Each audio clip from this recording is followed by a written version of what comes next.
Hello, and welcome back to Crunchy Mom and Doubting Dad, episode 59. I'm finishing up my lunch here.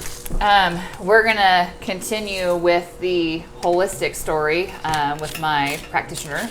And we left off talking about my root canal and having that pulled, and kind of the little tips that Jeff and I got in regards to me not being sick for 6 months straight. Yeah, and not being a present parent.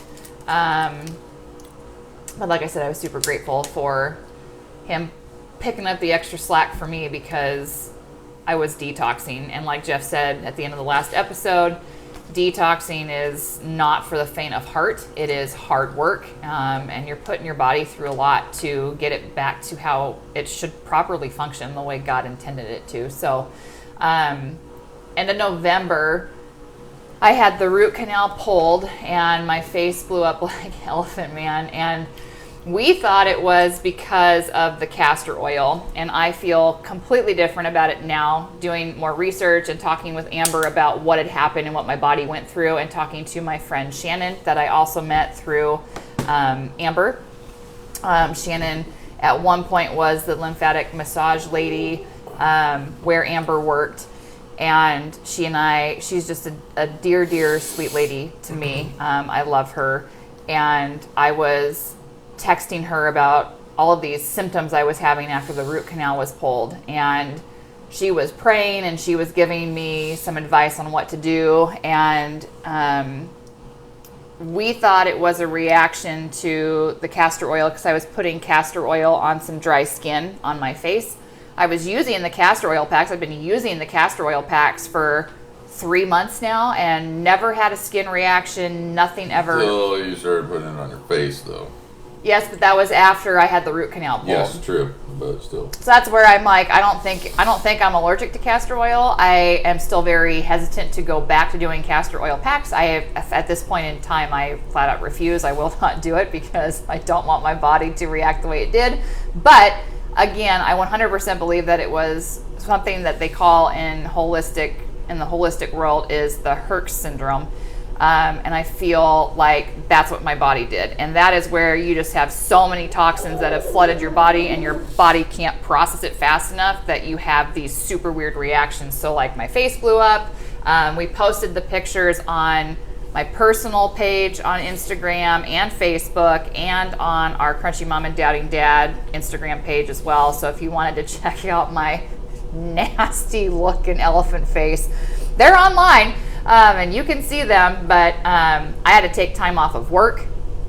I sent the picture to my boss, who was the chief of police at the time, and that picture circulated like wildfire, which I knew it would once I sent it to him, because everybody's like, well, where the heck is Katie? And, Jason had to tell him, well, we got to give Katie some time because she's not doing well. They razzed me when I got back to work, and they're like, oh, was it worth it having the root canal pulled? Like, you went through all that crap, right? But for me, that was 100% proof that root canal was infected. There is not one root canal done anywhere that is not infected. If you have a root canal, I guarantee you 100% that it is infected. You should have it pulled and removed from your mouth. I would go see a biological dentist, and we talk about all of that in the oral health stuff, so go back and watch and listen to those episodes. But once that root canal was pulled, I physically felt different. I didn't notice the energy until Jeff had said something about it, but he was like, no, ever since you had the root canal pulled, your energy has gone through the roof. Like, you want to go all day long. I wasn't going to bed at 6 o'clock at night anymore. I felt like my body went through that initial holy crap, what have you done? But because that root canal was pulled, even Amber told me, she's like, I feel like you've just saved yourself from, well, having breast cancer someday. That's what she said. And she's like, I hate to say it because I don't like speaking like that on people, like when we're talking in sessions, but there's so much proof out there that root canals cause heart attacks in men, cause breast cancer in women, and there's other things that cause these things too, but this is another thing in the research that's being done that proves that root canals are not healthy for you. So my everything in my mouth healed the way it needed to. It was the very last molar on the bottom right side of my mouth. I didn't replace it with anything, and I feel so much better. So that was, I don't know, you had said when we first recorded this that you felt like that was your kind of like holy crap moment with Amber fixing me. Because yeah. I let go of some of my, it's all a scam stuff, but I still hold on to some of them. I'm not going to say that they're all gone until I can experience it for myself, but yeah, no, I think that was the turning point, I guess. And then after that, it was like, I don't know, it went to what I was expecting it to be in the beginning. I'll put it that way. Me getting like, better. Yeah, like after the root canal, like the time frame, talking to me like we do about how you were feeling, and like things were actually felt like they were progressing for you, and that you were feeling better, and that things were getting taken care of. Like that's how I thought it was going to be. Nobody, you know what I mean? Like, yeah. You can warn people and be like, oh, like you said, like you had people that were like, oh, it's 18 months, like it took me to finally get, for some, or some 6 months, some 3 months, whatever. But you hear that and you just expect like they're not going to be sick. Like you just think it's just going to take a while, but you're steadily getting better. But you don't steadily get better. You actually get like hugely worse, and then you start to get better. And that hugely worse could be 2 months, 4 months, 6 months, a year and a half. Like you got to be dedicated to it, because it's almost like you're making yourself sick every single day. Yeah. But I think that's just because you're getting those toxins out. And I think that when you start to attack those toxins that your body can't process and you're not getting rid of because of what's going on, then I think your body's like, well, holy crap, like, no, I need that because it's so used to having that, right? Yeah. And that's your normal. That's like, you think you feel good, but you really don't, because your body is surviving with everything and the overload of toxins that you're having. And then once you get rid of it, you're like, oh my gosh, this is how I should feel. Yeah. Well, and that's like doing the hard things. We talk about that all the time. I've done a couple videos and just on me trying to, be more disciplined in my diet, which I totally fell off this weekend. But you know what I mean. I'm going to go back to just tuna fish and. He went from this is my cheat day to it was a whole cheat weekend. And it's not over yet. I was like, holy crap, babe! Like, what are you doing? Like, you had brownies from Mazio's, and I'm like, geez. I got 2 desserts with the pizza. And the cinnamon sticks. Yeah, 2 desserts. I got the chocolate, the cookie brownie, and the what anyway. My point is like that ties in with it, right? Because if like I try to like lift weights, and then I work outdoors, so like I'm always walking. It's not like I'm immobile. I'm not behind a desk and then I lift weights. But I hate running, right? For an example, so like you going through this holistic thing would be me getting up every morning and going for a freaking jog down to the lake and around the lake or whatever every morning for 6 months, and feeling like absolute dog shit every time I got home from going on a run. Like that takes some dedication. Like I'll give you credit. Like you and other people that have gone through this, like that takes a lot of freaking discipline and belief, right? Like trust and belief to say, no, I'm doing this because it's going to make me better. Like that's a lot of faith you put in somebody that you don't know. You walk in their door and they're like, we're going to heal you. And then it's like, I felt like shit for 6 months. Like, I'm sorry, I don't know if I could last that long. Right? But like I said, I give you credit, because if I went for a jog every morning, it wouldn't take me 6 months to be like, I'm not jogging. It doesn't make me feel better. I feel like crap. But in the long run that your endurance is going to build. You're going to be healthier. You're going to be able to have more energy. You know what I mean? You get your runner's high, whatever. Like, you know what I mean? Like, it's the same type of thing, but it's like even more impressive for me because it's so long term. Yeah, it really is.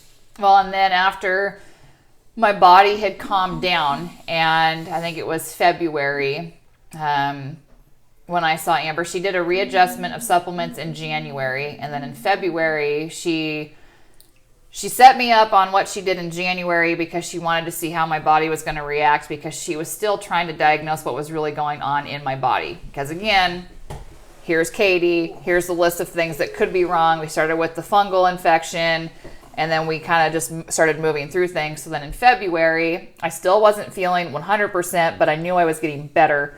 And that's when she told me, she's like, I am confident that you have Lyme disease. Excuse me. And you still get choked up today about it. No. Yeah. I had to burp. I'm eating pears. Sorry, excuse me. Oh, for crying out loud. You could make it more dramatic. It might help with getting some listeners. Watch reality shows. People love watching people that don't know how to do shit. I have cried so much on these podcasts. I have people that have written me, said, oh my gosh, I was crying with you when you talked about this, that, and the other. And I'm like, I'm so sorry. See, and they're like, no, it's good. Just struggle with this. People are just fascinated with it right now. People They're are like sharing it with their friends. They're like, this dude doesn't know how to put a cap on a water bottle. People are asking, why did Katie marry this People man? love shit like that. I watched that logging show. You know how when reality show went nuts, that was our generation, right? Like we were to blame for that. But they had this logging show, right? I can't remember what it was called, but obviously being from a long line of loggers and all this type of stuff, like I like watching stuff on loggers or whatever. So I watched it, and then this guy, he's like, he's got his $180,000, you know what I mean, like service truck. You know, he goes out and services all the equipment, and oil changes, hydraulic fluid, all this stuff, right?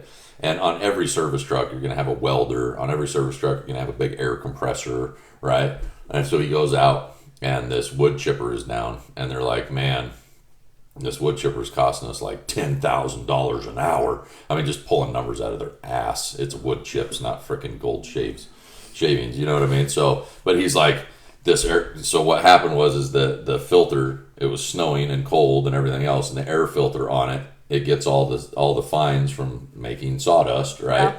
And it packs in there, and there's moisture in it, and it freezes, and then it won't suck air. So a simple fix, just be pull the damn air filter on, put on another one, right? But he's like, but this compressor has to be running, or we're losing $10,000 an hour. And I'm like, there's a compressor. Like the whole time he's saying this, he's in front of his $180,000 truck with an air compressor sitting right there. Like, just run that air compressor. You know what I mean? But people eat it up. They love the drama of reality TV, and it's like what you really love is watching. Like, but here's the thing. Do people know that guy's a freaking idiot? Or do they not know that he's an idiot? Like, is the target audience people like me that work outdoors, that do stuff like this, that run heavy equipment, that know these things? Or is the target audience people that have no idea what's going on, and they're just like, $10,000 an hour? You know what I mean? Like, is that what hooks them? I don't know. I'm fascinated by, like, the human condition, or whatever you want to call it. Like, I'm just fascinated by people. I think they're the most interesting thing in the world. Are you done? I don't know. I can probably keep going. But anyway, I'm just long story short, maybe oversell how you were feeling about some things. You know what I mean? I think you do that plenty. And then be like, when I was drinking the castor oil, you know what I mean? Like, people love idiots. Not drinking the castor oil. They love idiots, though. I'm not an idiot. I know, but if you were an idiot, we'd have, like, way more viewers. Oh, thank you for that. I appreciate it, I guess. It's a compliment. Oh, really? But kind of a criticism at the same time. Okay. Back to the Lyme disease. Yes. Lyme disease. Oh my gosh, I can't do this with you anymore. You're Why? You're just ridiculous. Oh. Okay, anyway, so I came home, and I always tell Jeff how my appointments go, and this particular appointment, he just gets super quiet, and I'm like, are you listening to me? Like, I'm getting irritated with him. He goes, yeah, I'm here. And I said, well, don't you have anything to say? He's like, well, great. Now you have Lyme disease. Like, what else is she going to tell you she has? The disease predominant to the Northeast in America and the Great Lakes, and somehow you've gotten it between Oregon and Oklahoma. And yeah, I started just like going into everything I know about Lyme disease. Cool conspiracy, by the way, if you want to go down that thing. Have you ever been down the Lyme disease conspiracy? You know who created Lyme disease? Who? The government. Of course they did. Yeah. Just like they do it with mosquitoes, and they do their little manipulations to spread disease and blah, blah, blah. Yeah, they did it with ticks. And on some island, I can't even remember what it is. I might have to brush up on it, and we could do one just on Lyme disease since you've opened the door for it. I have opened the door for it. There is a fascinating and almost believable conspiracy theory about Lyme disease that I think most people probably don't even know about. Okay, I didn't know about it, so There you go. Yeah. So anyway, she put me on supplements to help get rid of, well, you never get rid of Lyme disease. Once you have it, you have it. So Which is just such a beautiful thing to have. If you have a patient, but you can get it into remission and get it under control to where it's not causing you problems. So that was the goal, and it was maybe 2 months later. Like, and I wasn't having like the nights where I was going to bed at 7 or 6:30 at night. I haven't had that since I had the root canal pulled. Yeah. And I healed from that. But it was probably less than 3 months later, she like put me on just 2 supplements. And I'm like, well, what about the Lyme stuff? Like, don't I need to be taking this tincture that she had me on? She's like, no. She's like, you're good. You're not scanning for it. Like, your body is functioning the way it needs to. I would say that Lyme disease has been pushed back enough to where it's not affecting your body. She's like, you're doing really, really well. And I was like, well, sweet. So now I'm just on, I don't know, I take an ME support, which is kind of to help calm my body down when I'm having the anxiety stuff. I think I asked for an appointment in between my scheduled appointments because I was having some massive panic attacks and I just couldn't calm down. I thought it was something else that was going on. And that appointment, I really just had more of an appreciation for Amber because she just sat and talked to me for like 45 minutes. It went into her lunch. I felt really bad. And she was like, no, like, you needed to talk. And her recommendation was like, we've fixed you. Like, you're good to go. She's like, I'm just going to see you on, keep up to date, make sure that everything's still functioning well kind of basis. But she encouraged me. She's like, I would just worship and pray more. She's like, the only person that's going to take away that anxiety and how you feel about your body is if you are talking to the Lord. And we just had a really good talk about God and just how wonderful he is and what he takes care of, and that ultimately he is our great physician. Like, he's our healer. And she's like, I think that if you just focus on him and start humming worship songs in your head, she's like, I feel like that'll help you calm down as well. I told her what Jeff had said about maybe seeing a counselor to work through some of my trauma with my health that I have had in the past with the stroke and even Jeff's stuff, because that was... People have PTSD for far less, Yeah, I know.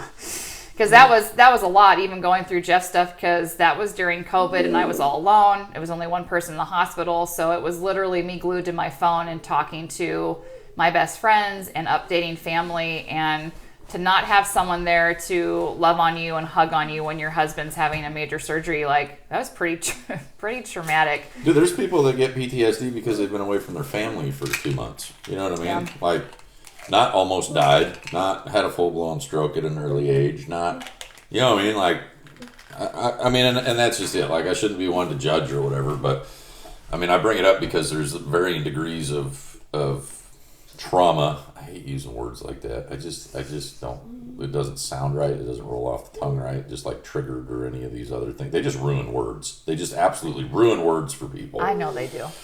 Anyway, my point is that everybody's different and there's varying degrees, but the problem with trauma, in my opinion, is then they can diagnose like all these different things, like, oh, you have anxiety, or oh, you have depression, or oh, you have PTSD, and they have like all these different things, and like the problem is for me, once you put it on a scale, then if it's scalable, then I feel like I can judge it. You know what I mean? Like, I've been through a heck of a lot worse than that, and you have PTSD because you stubbed your toe.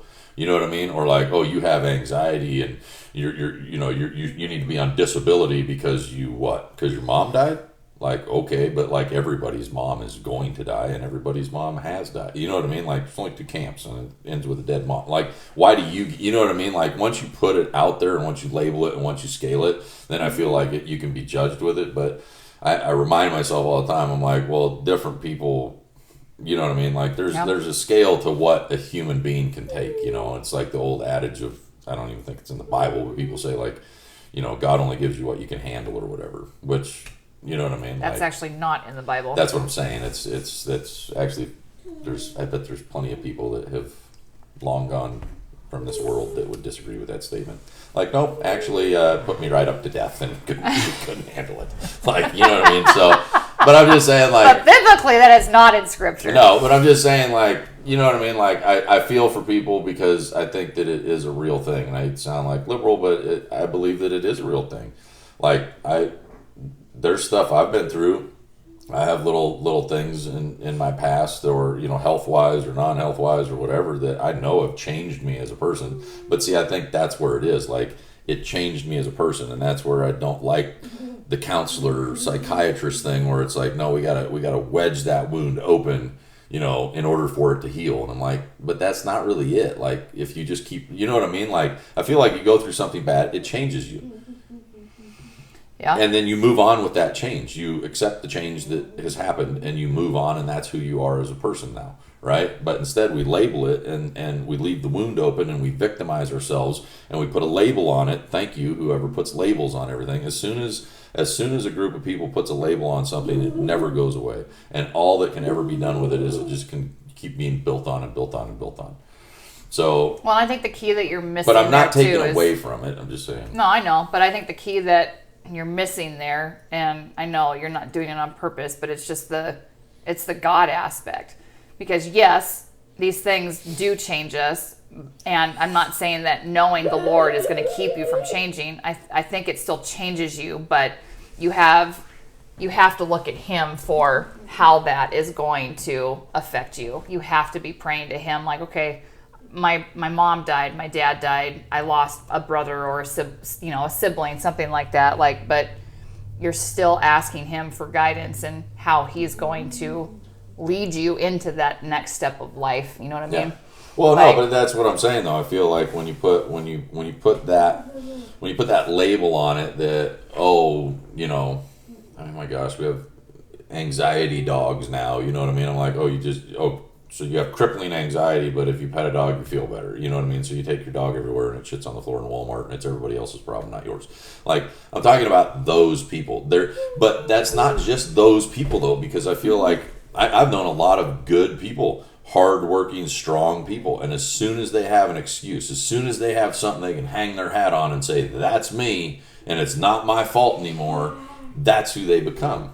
You know what I mean? And it may not be that they have to have an anxiety dog, but they always have a built-in excuse for whatever it is. And I believe that you just have to roll with the change. You just roll with the change, and that's a part of who you are now. Like, why can't we just do that and then you just move on? But we don't move on anymore. We live our lives so that we're just waiting to get to a point where now we can be a victim, and now we just drop it off. Now it's just, whew. Man, that was a tough 23 years, but I finally got there because my professor told me I sucked at math and he failed me in the class. So now I have PTSD. Can't do any math. You know what I mean? Like, it triggers me. It triggers me. 2 + 2 is 5. You know what I mean? Like, you get what I'm saying? I mean, I know a guy right now. It's like he had waited his whole life to be a victim, and now he is a victim, and he gets to hang his hat on that and go, everything from here on out ain't my damn problem. It's everybody else's problem. I don't have to be accountable. I don't have to do crap. I got a 20% notice, which means we got to wrap it up in 3 seconds. So, stupid phone. But anyway, but you know what I'm saying? Like, and I think that people do that with their health. Maybe I'm just rambling and nothing I'm saying is making sense. But my point is like, I agree with talking with people. I agree with needing to have an outlet. I agree with there's certain things, like with me with my insomnia, like little things that someone can open your eyes to that give you little tools to help you through life or whatever. But the thing is you take it and you move on with it. I don't get to be late for work every morning and say, oh, I'm an insomniac. I've struggled with sleep for years. I'm a victim. You don't get to do that. You don't get to take a year off school and go backpacking around the country because your aunt died and left you $1,000. Like, no, you still have a degree to finish. No, you still have a job to go to. No, you still have family and friends that are counting on you to be around. You know what I mean? Like, and it's the same thing with health. I think people that just, you know what I mean? Oh, type 2 diabetic. Can't do nothing about it. Insulin dependent. Yeah, you can do something about it. Put the freaking donuts down. Put the 30,000 calorie a day diet away. Don't get me started on type 2 diabetics. I'm just saying though, but you get what I'm saying though, and I think it's a dangerous line that we walk between finding out what our issues are, what our traumas are, and how to deal with them properly. I think there's a fine line there, and that's where I agree with you. It is a fine line, and you need to get help with that. Like, they're talking with Caitlin about stuff with me and what I need to work through from trauma from my parents divorced and still trauma from that at 38 years old. Like, it's presented itself this last year, and I'm like, holy crap, man, like, I got to have a talk with my parents because I do need to work through it, whether they want to hear it or not. So that is something that I need to release to them, and how they take it, that's going to be on them, but then not claiming a victim because of how I felt and how my brain developed because of what my parents did. Yeah. That is me not being a victim. But yes, there are people today that are like, well, nope, I'm a victim because of that. And like you said, they won't take the proper channels to work through it and then let it go. And I think that's where you need the Lord too, because that's a big part of that. Put it on. Yeah, that's that big part of the forgiveness piece and walking with the Lord, and him saying, let me take it from you and you go and live your life and be a light for me. Like, give me all the grievances, give me the worries, give me the anxiety, give me your traumas, give me all of your past failures so that you can go and be who I've created you to be. And that's a really hard place to get. I think that's the best testimony you could have for somebody that doesn't believe in God to somebody that does believe in God. Now, if I was to look at, like, you know, a godly man or a God-fearing man or however you want to, like, categorize it, it's somebody that's been through hell and back and just keeps on trucking on. Still has a smile on his face. Still joy. Still is respected by people. Still has friends. Is honest with people. Doesn't lie. Isn't a bullshitter. Isn't conniving. Isn't, you know what I mean? Like, it's not like, oh, he never says a curse word and he only drinks on Christmas Eve. You know what I mean? Like, and it's just one little, you know, whatever, eggnog drink or something. Like, no, like, it's not like, you don't have to be cookie cutter, whatever it is, but. Like, I think that is a huge testimony if you can get through all the shit life throws at you and still have a smile on your face, still make a joke about it, still be a good person, not let it beat you down to where you just start to frickin' be like the world, right? Well, they screwed me over, and you know what I mean, on that AC unit, so I'm going to screw this guy over on that drainage job I did because that's how every other contractor is. That's not, you know what I mean? Like, there's an ethical thing that if you believe in God, if you believe in a higher power, if you have that you can hold on to, that's what keeps you on the path. And the path is freaking narrow, and the path is freaking hard.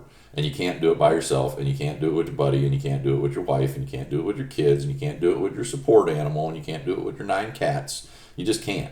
It's God or nothing. That's it. If you're going to succeed in life, truly succeed in life, I think you have to have God. And I think that's the best testimony there is people that have gone through hell and don't cry victim every single day of their life about how unfair it is. Of course it's unfair. You think the only one that doesn't have a fair, you know what I mean? Like, the only one that got a bad hand dealt to him. Like, everybody has crap.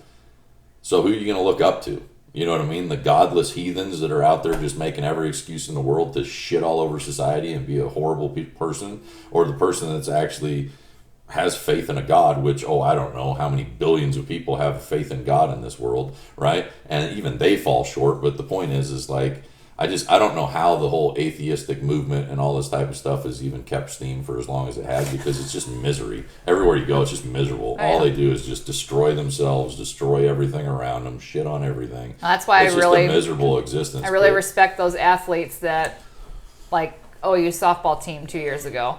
Yeah. When they won the World Series and they were interviewed, those senior girls were, and they said, well, you know, how do you explain this, that, and the other? And they're like, because it's not about softball. It's about Jesus. And softball will end, but Jesus won't. And our joy every day comes from knowing him, because he's the only person that can give us joy. Yeah. And win or lose, like, it always ends with him. So, well, it's funny because the new age people will true. be like, happiness is a choice. Like, you have to wake up in the morning and find your zen and choose happiness. And it's so funny because you have to choose God too. Like, where do you think the happiness comes from? You're just going to create it from within yourself. It only comes from Jesus. But it does. It comes from an understanding that there is more to life than, like, your softball analogy. It's the same thing, right? Like, this is just a part of something that it's hard for me because I go, like, morbid, right? I'm like, none of this shit matters because we're all gonna die. You know what I mean? Like, but it's kind of, that helps me stay true to myself, I think, like, because it is true. Like, dude, none of this matters. Like, struggling to pay bills doesn't matter. Having more money and I know what to do with doesn't matter. Like, none of it matters, you know? And I love that guy in the Bible, was it Solomon? King Solomon? Dude had freaking everything. Yeah. like 700 concubine and 400 wives, and like I'm like, okay, so he's tried every sexual position there is under the sun. And what did he say about it? What did he say about it? It's for nothing. It's like a fart in the wind, man. It doesn't even matter. Gosh. He's like, you know what? I'm just going to build everything I want to build, schools and synagogues, and I'm just going to, places of worship and parks and all this stuff, and he spent all his money doing that, and he's like, it was for nothing. And then you look at somebody that's done all of that stuff, and it's nothing. And then you look at Hollywood, you look at elitists, you look at these rich people, you look at the Mark Cubans of the world, and I'm like, so you have all this stuff at your disposal, all of these things, admiration, fame, all the same things that Solomon had, right? But in a modern day twist, you are like what everybody strives to be, and everything that everybody ever wanted, you have it, and you're one of the most miserable people in the world. You don't wake up every morning and choose joy. You wake up every morning and you choose to be disappointed in the world, and you choose to focus on all the negative and spread fear and hate. I'm not picking on Mark Cuban, but I'm just saying, like, they choose themselves. A lot of people, some of the most miserable people and the people that have the most messed up friggin' lives that I know are rich people. Like probably 80% of the rich people I know are miserable, and 20% of them are the ones that still drive an F-150. You know what I mean? Have a humble home. You know what I mean? Like, you can tell that they have a faith in something other than themselves. They're not out trying to show off for everybody else. That's the thing, man. Like, that's why I wanted to get healthy too, because I knew that the path we were going down medically was not the right one. And I still feel strongly about that, and I'll never change my mind on that. And to have a doctor that loves you, wants to get you better, and also has the same faith that you have in Jesus, that's a big deal. So now they've made me better so that I can come home and better lead my family, because you're right, none of this stuff matters. The bills, everything you just went on a rant about, it's all for nothing because you can't take it with you. The most important thing is that we live the healthiest life we can naturally, the way God intended it to be, no matter how far the technology goes or how crooked the world gets, because the only thing that I'm taking is you, are our boys. Like, I want them in heaven. Yeah. Like, I want to be able to be healthy so that I can go out. We're talking like this so that maybe somebody listening will go, holy crap, like, they've been through so much and they're happy. You don't look it at all, though, right now. Well, it's because I'm talking about my Savior, and it's so overwhelming to talk about a God who preserves you, heals you, takes care of you, provides for you. He does all of it. And that is something to just be completely in awe over. Yeah. And I'm so grateful for everything that he has given us. So I would be doing a huge disservice to people, and so would you, if we weren't honest about how we felt about how good he is. Yeah. And what he's done for us, because I want people to know him so that you're in heaven with us. Like, don't miss it, because like Jeff said, it's Matthew, I think it's 7:11 or Matthew 11:7. I always get the numbers mixed up, but that is the verse that tells you the path of destruction is wide, but the path to righteousness is so narrow. Like, find that narrow path and cling to it. Like, cling to Jesus and don't let go, because be in glory with us someday. Like, that's where I'm going.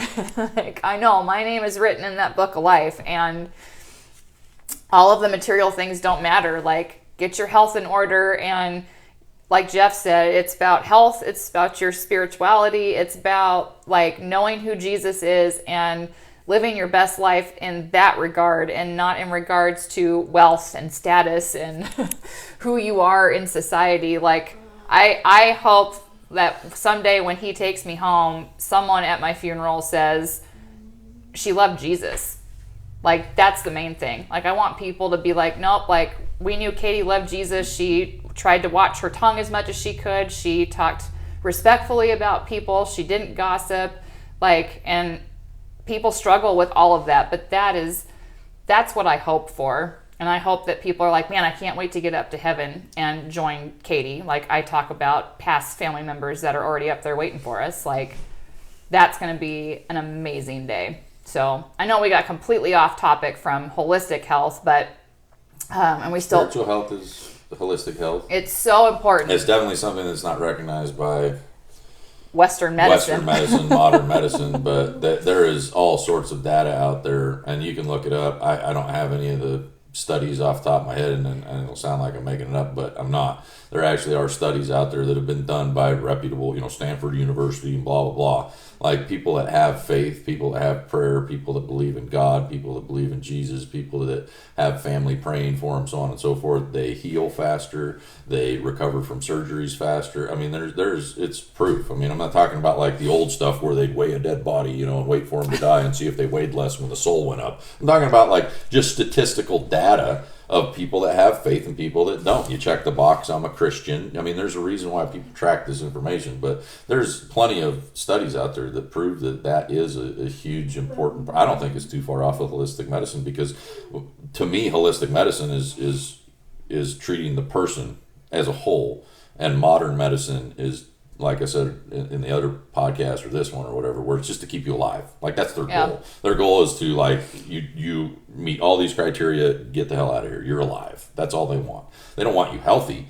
They don't want you happy. They don't want you reaching your potential. What they want is you fit the bill of being someone that's alive. Because it is true. Like I think about the path that Jeff and I have chosen and what we're doing, and we have to give you an update on Jackson in another podcast about his holistic journey. Now, there's been a delay in his whatever. But there has been. We'll get to that in another podcast, and we need to update that. But I see us in the future. He's not running any faster. No, he's not. But I see us moving forward and going, and we're going to be healthy and living outside and doing what we need to and going to church and loving on people, which has always been like at the heart of Jeff and I, is just helping other people.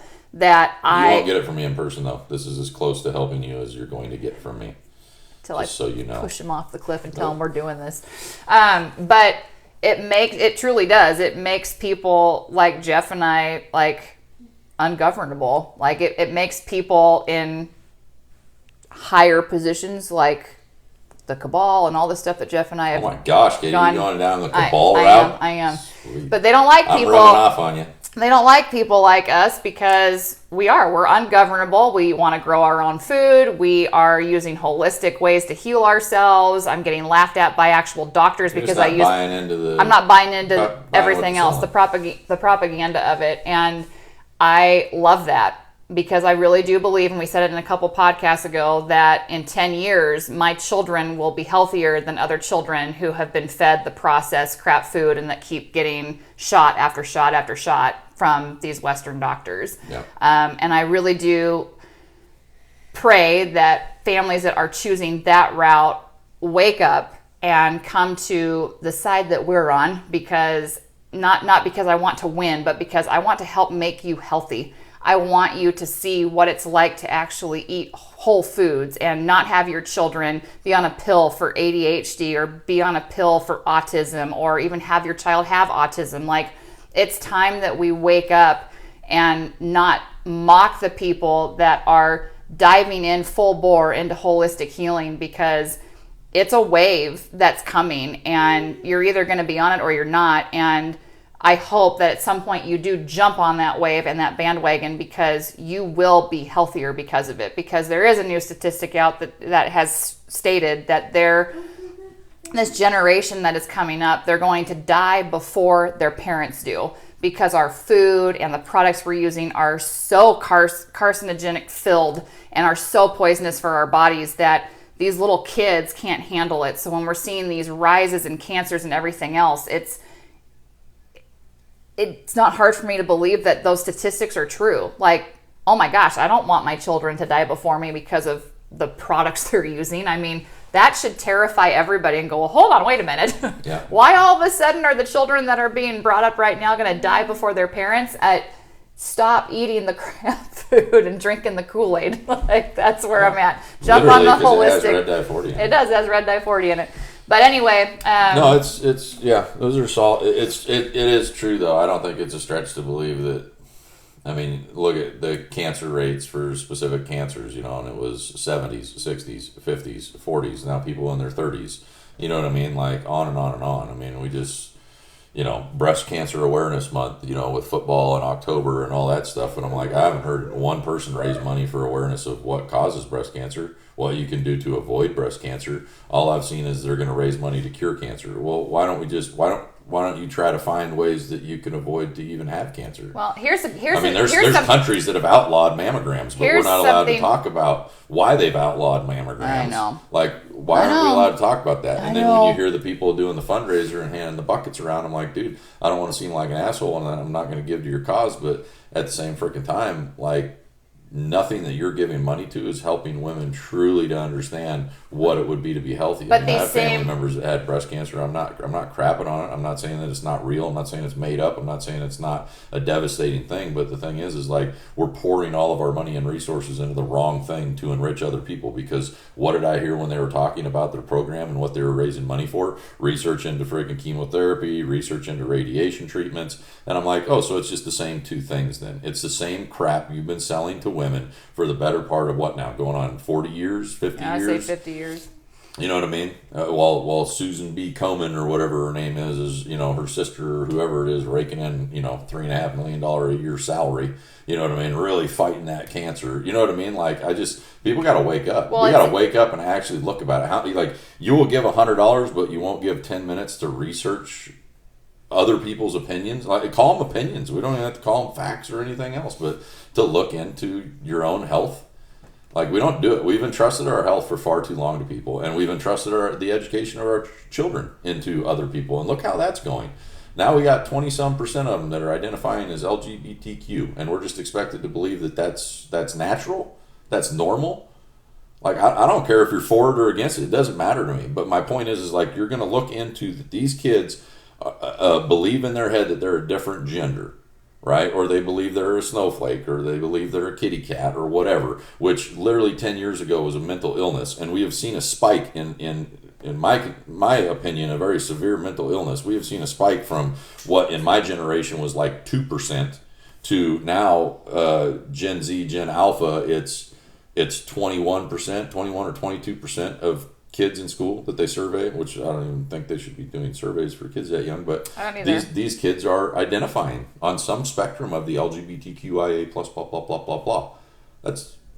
How do you now we're at 10%? But how do you know what I mean? Like, how do you look at that and not start to question things, not start to look at like, oh, why is this happening?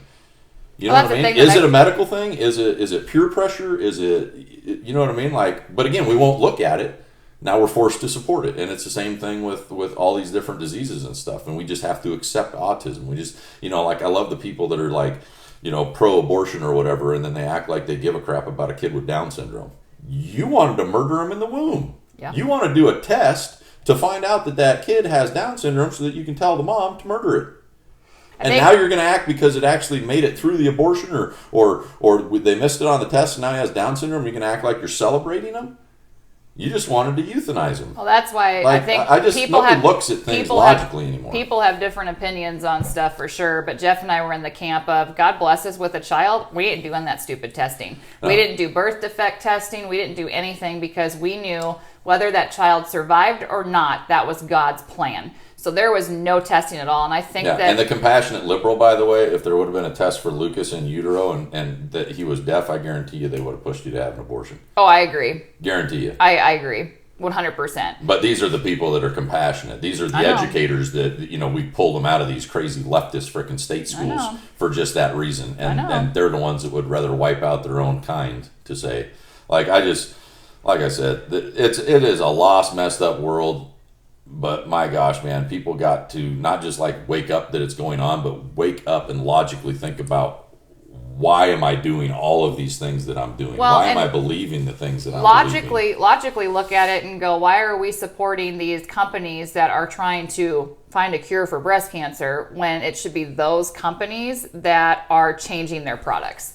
Yeah. Because those companies are the companies that are making us sick, and now they're coming out the big heroes going, oh, we're going to raise $5.5 billion to put it towards breast cancer. Well, change your products. morons. Like, get rid of the parabens, get rid of this, that, the and SLS, get rid of everything that you're putting in that actually is giving women breast cancer and men breast cancer and testicular cancer, colon cancer, and actually give us a product that isn't going to make us sick. I mean, like I said, that conversation, and we talked about this in the podcast, Europe won't accept our crap because it's so poisonous. Yeah. Like, if that doesn't wake you up, then I hope that you're taking this and going, holy crap, like, I hope you're taking notes. Like, Jeff and I take notes on what we're talking about next, because you should go back and research this stuff and see what we're talking about. It's like I was talking about with the fertilizers, like trazepine or whatever, and it literally tanks testosterone. Yep. Like, it literally takes your testosterone in your body and converts it so that it starts to manipulate, or like starts to act like estrogen, and it'll actually start to produce more estrogen in the body. And then you wonder why, you know what I mean? And they sprayed, I forget the statistic, but it was like in the millions of tons that are sprayed on our food crops, that are in our granola bars, that are in our breads, that are in our literally every single product that you consume, whether you believe it or not. It has this product on it, and then you wonder why testosterone levels are tanking off. You wonder why birth rates are dropping off. You wonder, you know what I mean? Like, marriages are dropping off. I mean, dude. Like, for the first time in, I think, the history of the world, there's going to be like 50%, is it by 2025 or 2030, like 45 or 47% of women from like 18 to 35 are going to be single. They're not even looking. And why would they? Because you have crap options in men anymore. Because you're not men. And then, but then the men that are men, this is where I'll stand up for them. The men that are men are toxic now. And they're somehow a threat to your femininity. What a freaking joke. And you know what, ladies? You deserve to be single if you won't actually find a man that will freaking be a man. Like, I don't feel sorry for them, because there are still men left. Don't go out and find a man exactly like my husband, but close to it. Man's man likes to be outside, likes to go hunting, likes to teach his boys how to love the Lord, love their wives well when that day comes, and not be scared to go play in the dirt. There you go. Well... Anyway, we've ranted for far too long. I don't know. What were we on? Like, holistic? Yeah, we went. This one went everywhere. So enjoy the rants and the side conversations here and there. But we'll keep coming back to some different holistic stuff. We still need updates on Jackson when he actually has his follow up. He hasn't had it yet. And we'll just keep talking like we normally do. But and we'll pick specifics, because I'm still fascinated by the muscle testing stuff and like some other things that you've done. Okay. So. Well, have a good day, y'all, and we'll see you later. See ya. Bye.